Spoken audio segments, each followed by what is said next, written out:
Good afternoon, everyone. My name is Maura Keefe. I'm one of the scholars in residence here, and it is my privilege to conduct this conversation with Associate Artistic Director Mavin Khoo and Artistic Director Choreographer Akram Khan.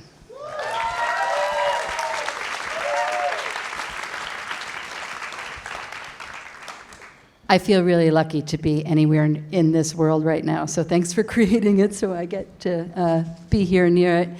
I want to start first by talking about the dancing and then more about the piece itself, but I was thinking you've trained in solo forms, Bharatanatyam, Kathak, and this is a very contemporary piece that draws on those traditions. When, as Pam said, when your work was performed here by Akash Odedra, he talked about you seeing him perform, also trained in Bharatanatyam and Kathak, and that you invited him to do a contemporary work, and it kind of blew his mind. He said he had to put aside everything he knew and really shift not just his physical performance, but also his whole way of thinking about dancing. And so I was wondering if you could talk a little bit about how you begin conversations with dancers who are steeped in particular movement forms and help them expand out from that.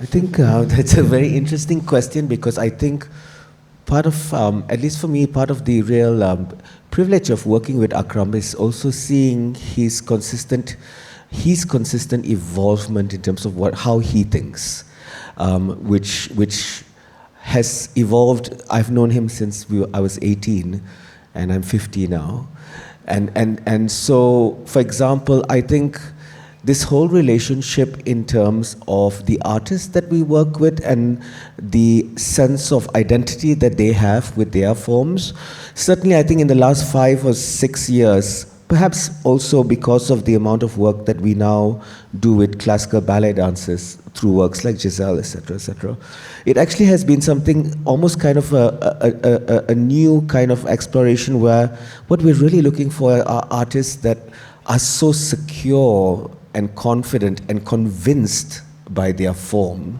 actually, so that when they come into process, what we collectively are looking is really not a commentary on form, or indeed on hybrid form. What we're looking at is storytelling.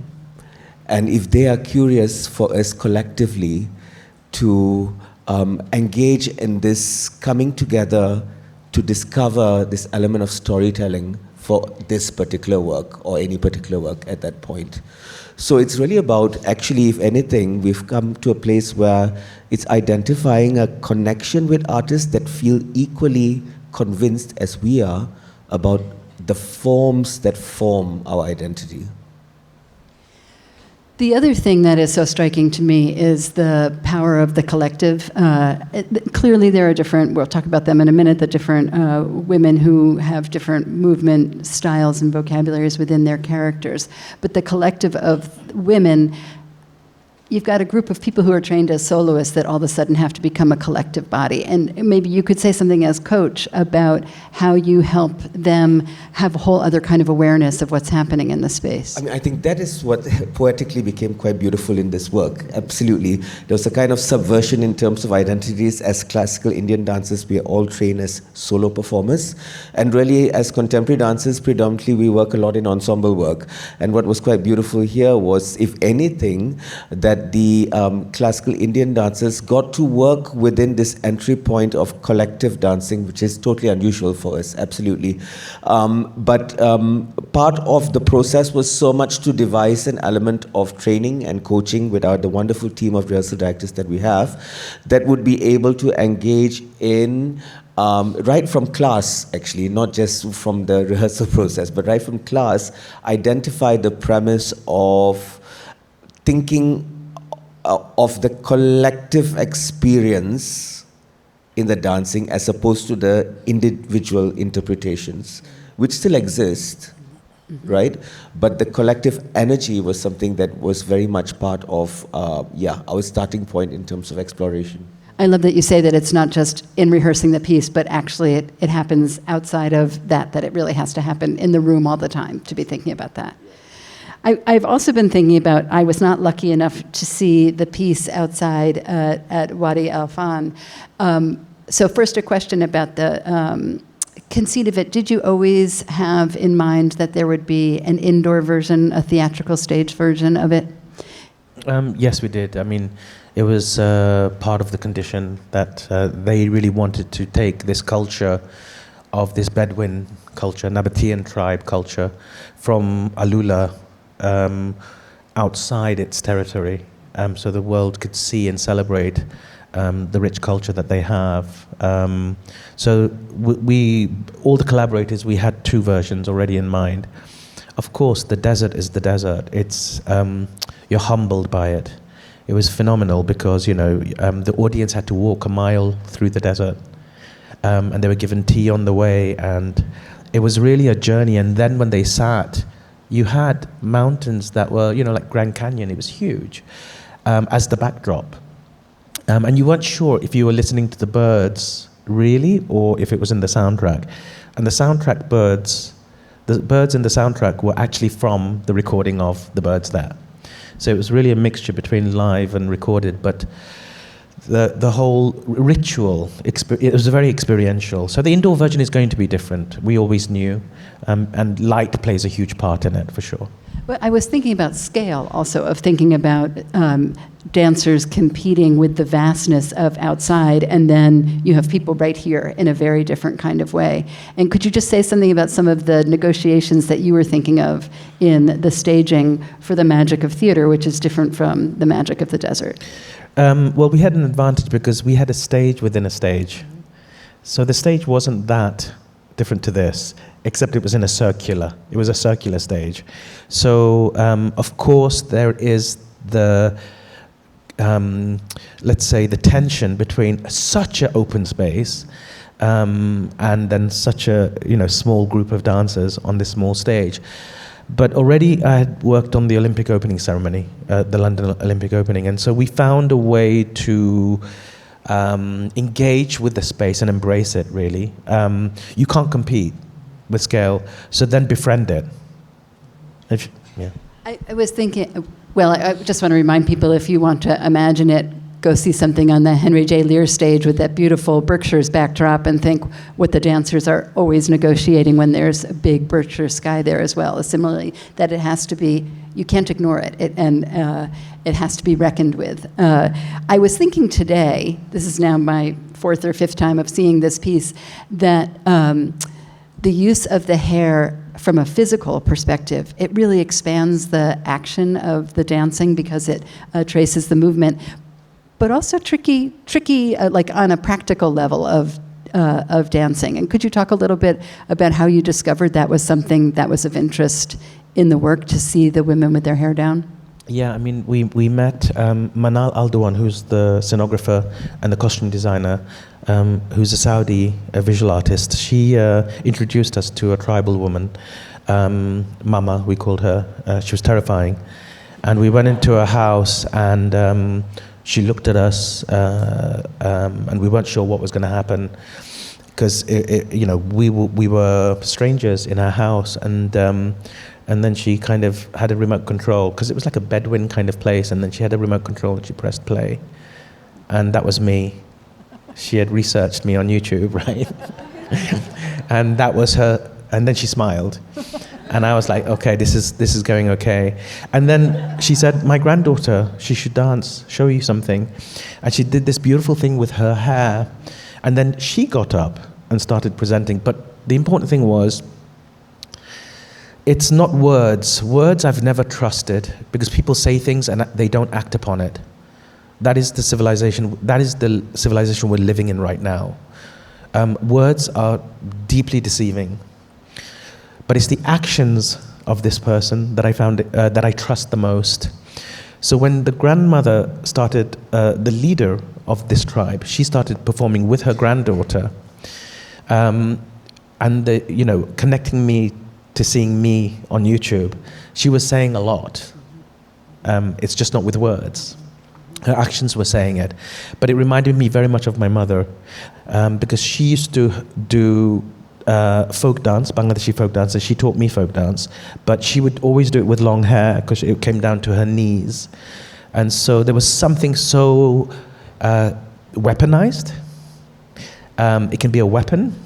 It can be a powerful tool, so sensual, never sexual, and also very spiritual. So I had a deep connection thinking of my mother as me as a little boy. But Mavin and I think we're very proud, considering that we made 20, 30 minutes of a hair dance where we don't have hair. That's pretty impressive, don't you think?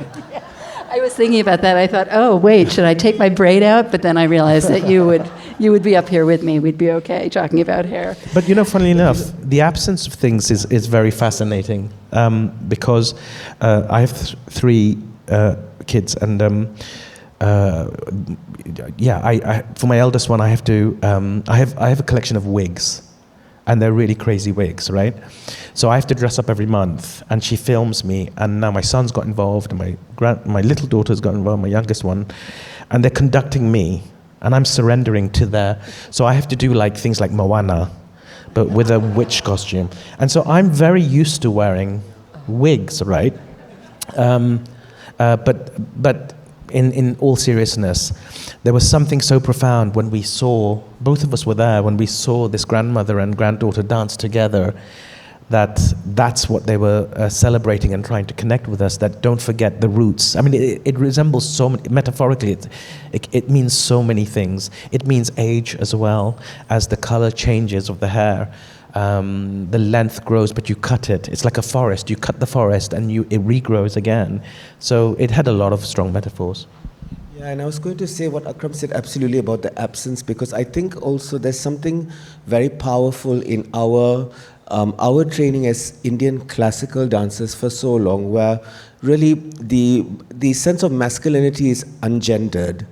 And because we have explored so much the ambiguity of gender in performance as soloists, and we've grown up for hours and months and years learning how to just feel hair like this, and that quality of really the power for imagination to become tangibly present. So I'm thinking that you're maybe referring to how you, in the more narrative sections of classical Indian dance, that you inhabit different gods, or different gods inhabit you, or both female and male gods. Yeah. And that they get presented very differently by the solo body. Yeah. And so it's something you're already always thinking about? And definitely in Akram's choreography, it is this consistent tension between the intangible and the tangible. So this element of the using of the hair, there is a realism in the physicality of women with long hair, but when you implement that or you synthesize that with the imagination of us, with the absence, but the imagination that has been for years tangibly created, that's really where the work sits in Akram's world. So I was curious if you could say something about how you worked on the narrative elements, and I think you collaborated with Manal on those. And if you could, I don't want to hear a story, unless you want to tell us a story, but I'm interested in how you helped think how the woman in orange moves differently from the woman in red, moves differently from the woman in white, moves differently from the woman in black, and how the visual and the kinesthetic are making meaning. I think it goes down to early roots of working with Peter Brook.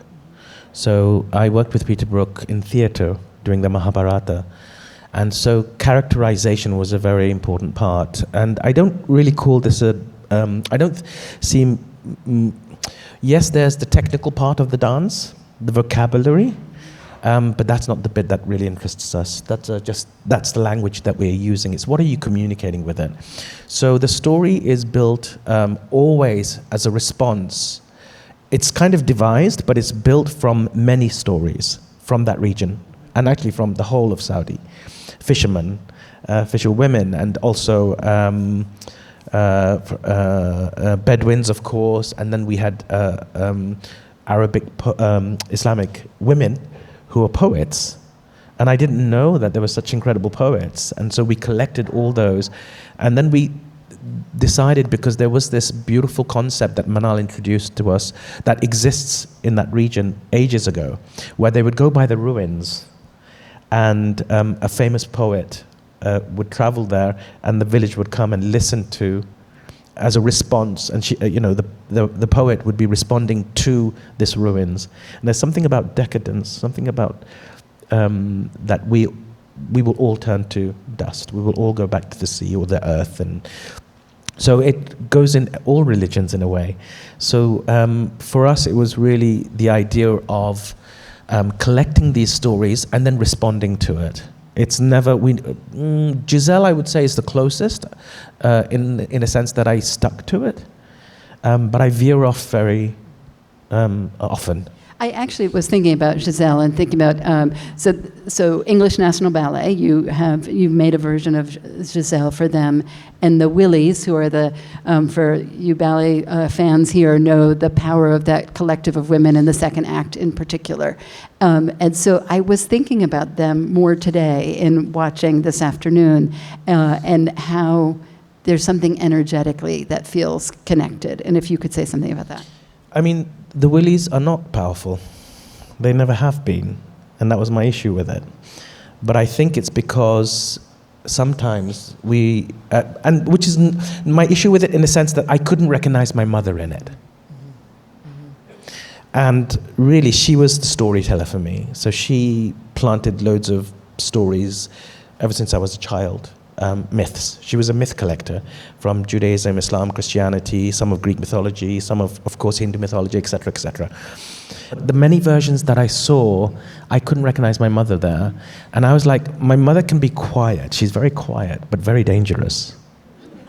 Right? It's a presence that she has. It's a conviction that she has that people find threatening, perhaps. But the ones who find it threatening are usually the patriarchal, because most myths are written by men.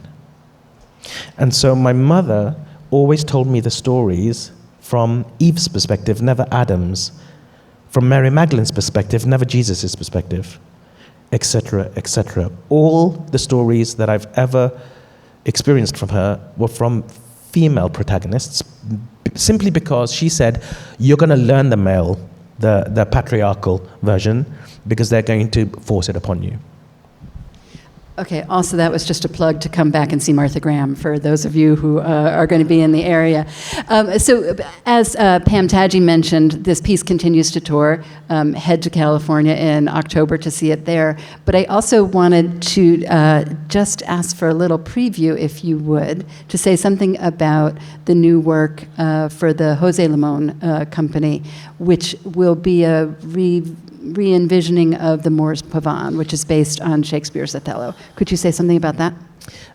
No, I mean, there's not much to say. I'm just very excited about it.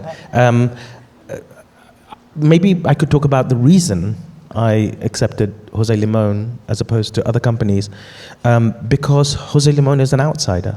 He was always an outsider. I relate to that. I never feel more so now. I don't quite feel British, and I don't quite feel Bangladeshi. So I'm an outsider in both cultures. And there's something about Jose Limon and his history that really moved me, and I could relate to. And of course, Moors Pavane is very special. So I wouldn't say that I'm reimagining it. I would say that I'm responding to it. Yeah.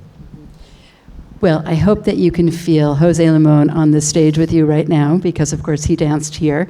And I invite you to join me and the dancers. Without them, we'll hear the real story tomorrow at the Pillow Talk in Blake's Barn at 4 o'clock. Thank you so much for bringing this work here. Thank you.